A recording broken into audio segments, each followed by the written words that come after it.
Hey guys, this is Bree, and today I want to thank Birch Mattress for sponsoring this video.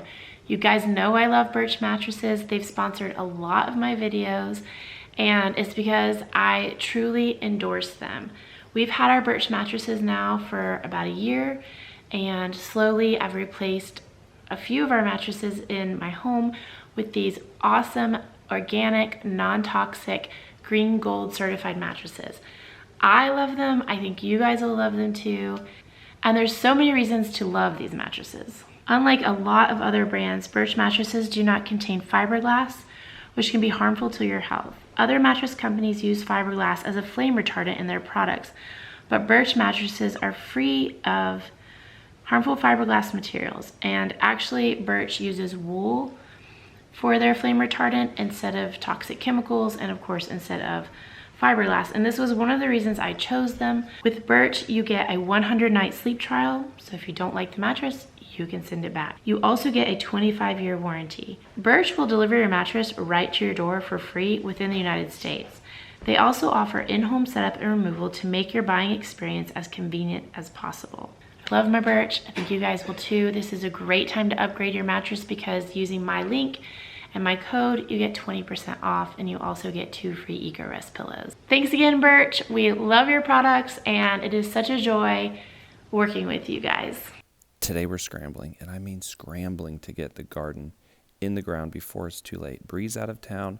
She's coming home. We have to pick her up. We have another errand to run. I have to drive multiple hours to get hay, but we're still going to try to get this done before it's too late.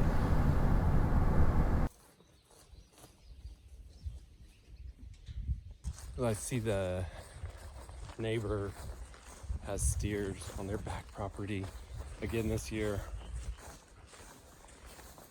That caused so much trouble for us last year. You know, no fault of theirs, of course. But because we kept this bull to rebreed a cow, and one of their steers that they had thrown out in pasture just for, just for the summer. One of the steers was actually a heifer,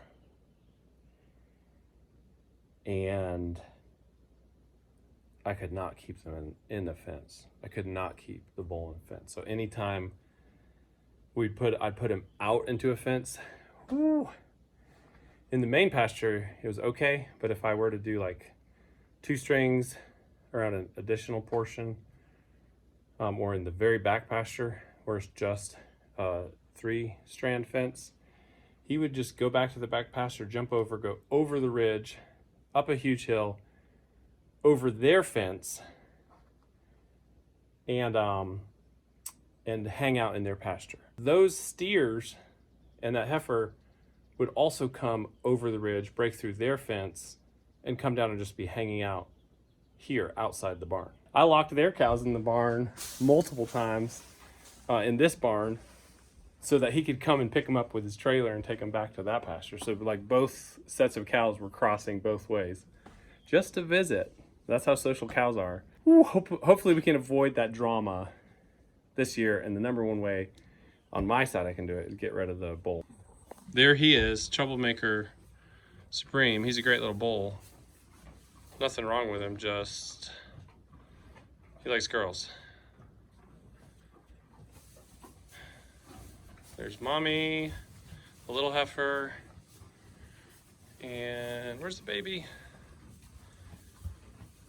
Just want to eyeball the baby.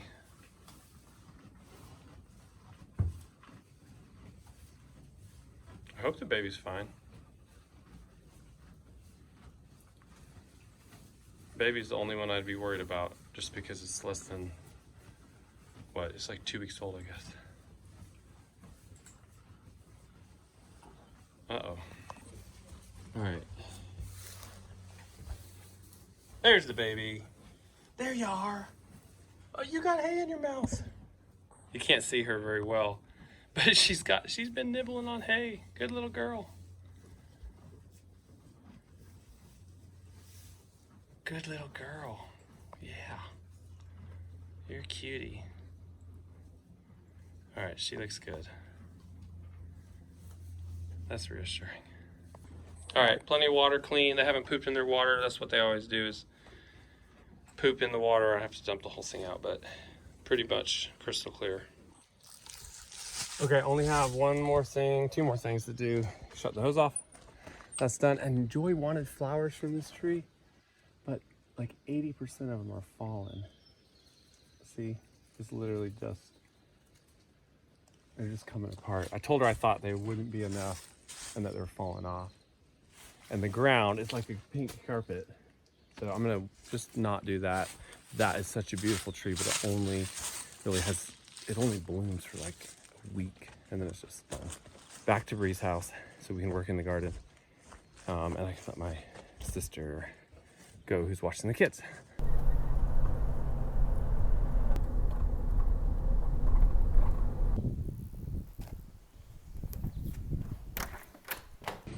Yeah, I hope we don't mess this up, but I think this is green cabbage, red cabbage, and then that's the broccoli, and then obviously those are all the onions, and those are all the same. I think this is the She got Brussels sprouts too, I think, right? cabbage. I don't think so. I'm pretty, as long as we plant them in sections. Yeah. As long as we plant them in sections and cover them, it's okay. I think this is Brussels sprouts. And everyone decided to start mowing. It's been quiet all day. Literally all the neighbors are mowing at this moment. All right, so we'll lay these out on this bed and start down this bed, okay?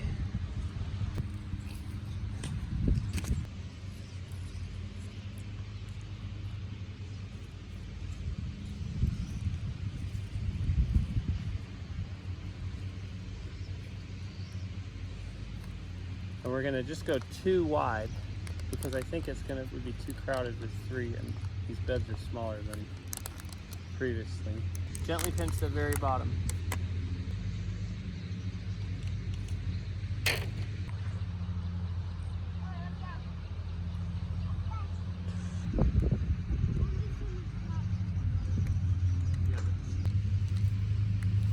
How long does it take to kill the insect? Okay, we have all the cabbage planted in this bed.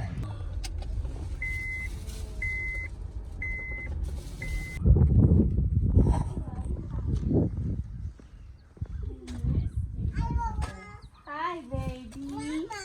Baby.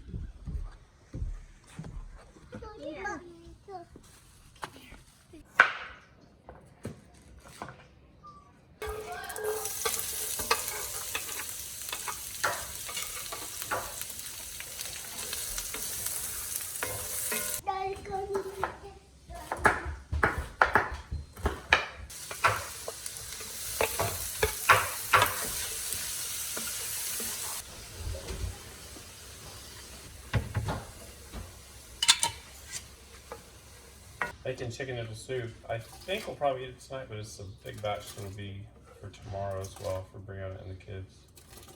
We'll throw in some beet greens from Jess and Maya's garden as well. They're a little wilted, but they're still good from the fridge.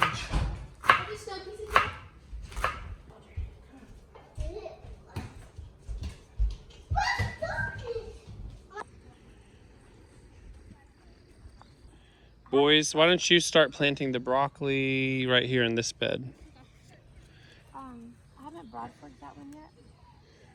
They might want to do it in this one since I've Broadforked this one. I was thinking it made more sense to put the cabbage and broccoli further down because then you could have your greens closer to the house, because you pick greens all the time and you really pick cabbage and broccoli like once or twice. Yeah, but I love that idea. But that bed isn't totally ready because the soil is going to be compacted under the compost. It needs to be Broadforked before it's planted. Okay, we'll start on onions in this one here maybe. Or we could put onions in that one. So start the broccoli right here then. Guys, you did great on that last bed. Lay them out. Try to eyeball and put them about as far apart as I did.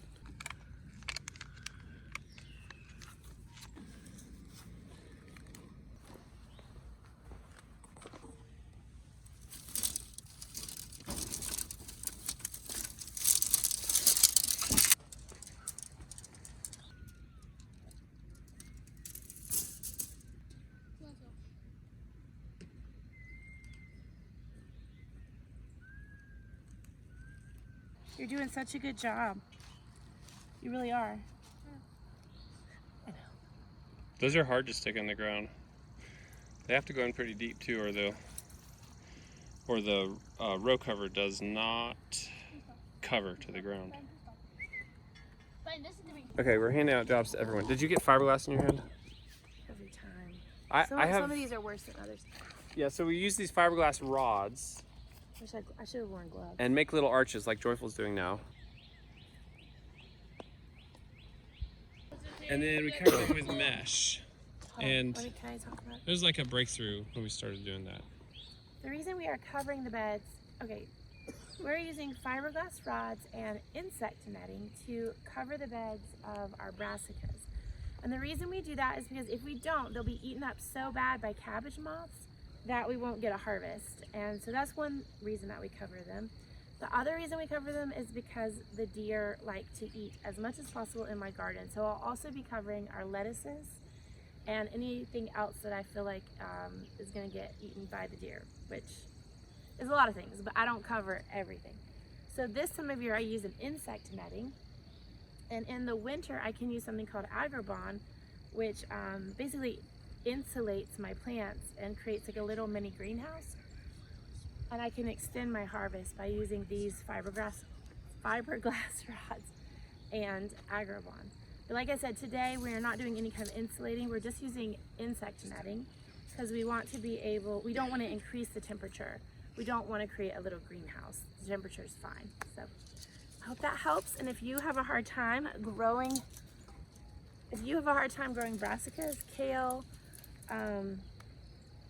broccoli, cabbage, things like that, then try covering your plants from the very beginning with insect netting. I don't think there's ants. That's been a big topic in the garden, hasn't it, recently? Yes, for good reason. Well, several people got bitten. Hey, start pulling the sticks out of this bed.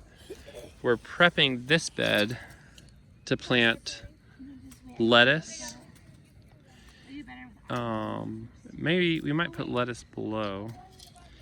And when you plant seeds, the smaller the seed, the finer the seed bed you need. Because, I mean, for example, if something like this sits on a pea seed, which is huge, the pea sprout can just push it out of the way or grow around it. But if this is on a lettuce seed, which is just a speck, it will just kill that lettuce seed. I'll start, hey Brighton, get scissors and we'll pull that trellis and we'll move that real quick. Do you have a hammer big enough for that? A what? A hammer big enough to drive this? Oh, you have a post driver. Wow. Oh! I just realized you have a post driver. Yeah, The I tool knocked myself in the head in it. with the post driver? Yeah, it ricocheted off and hit me in the head. Shouldn't do that. You know, so I had someone warn me about that years and years ago. They were like, don't lift it up on the top. Don't lift it on over the top. So what do you do? Just you slide up and down like 6 inches or something. Oh, you don't lift it all the way. Yeah. He's like, don't let that come off the top.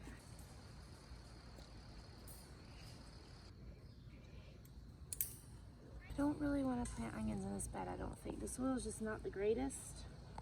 See, look, even though I've broad forked this bed, look, it's just solid. Of course, the weeds grow fine here.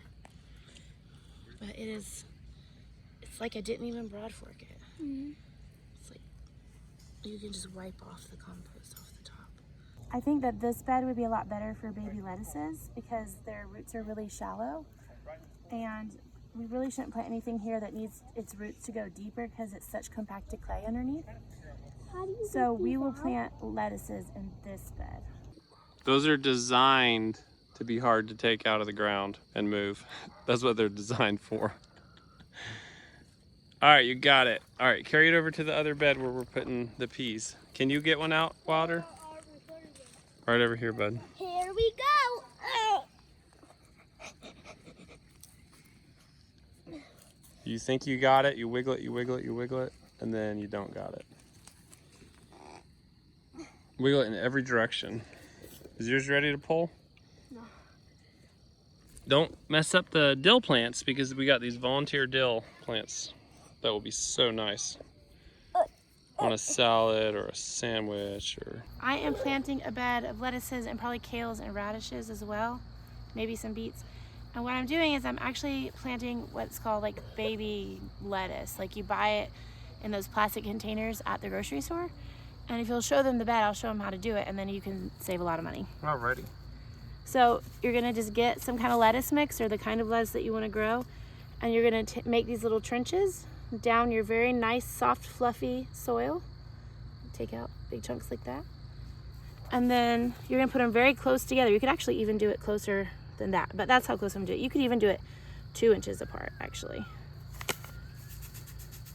And the closer together, so because you put them so close together, they won't get very big. The lettuces will not grow big since you've put them so close together in the garden.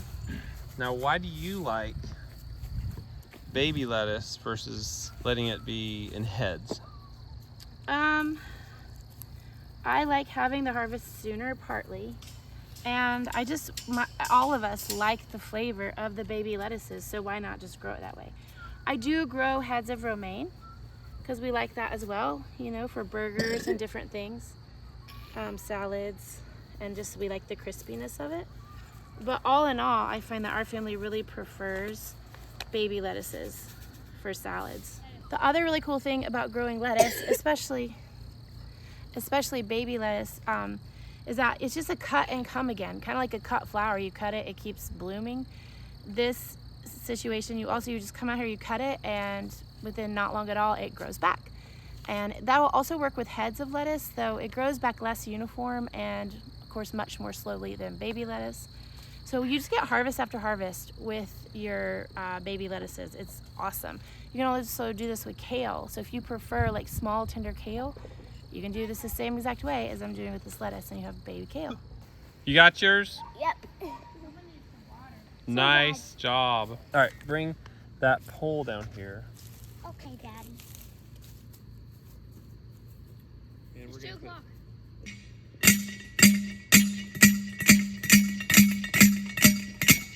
Tap it down the hole.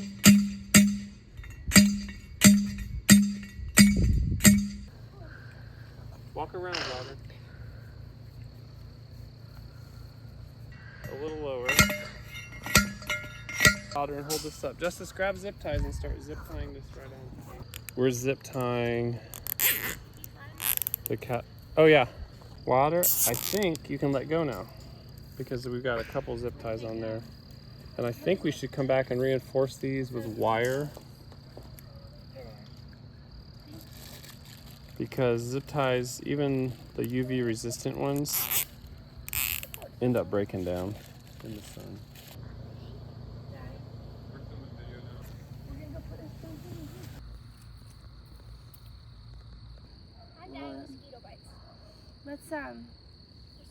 Let's get these posts in, and then you can do that. You want to just cover this one more bed? Yeah, and then we need a water. I mean, if you wanted to plant the peas real quick, but the kids, you guys like to plant them, don't you? Yeah. Yeah, we'll do it tomorrow. Yeah. I'll just say it feels good to be in the garden. I've been kind of like apathetic about having one in a way because my brain is taken up with other things.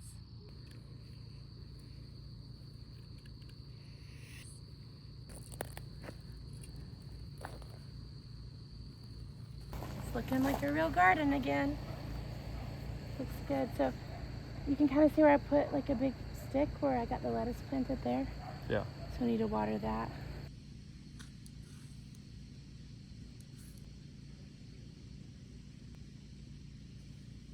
Thanks for joining us for today's video, guys. We'll see you in a video soon. Bye.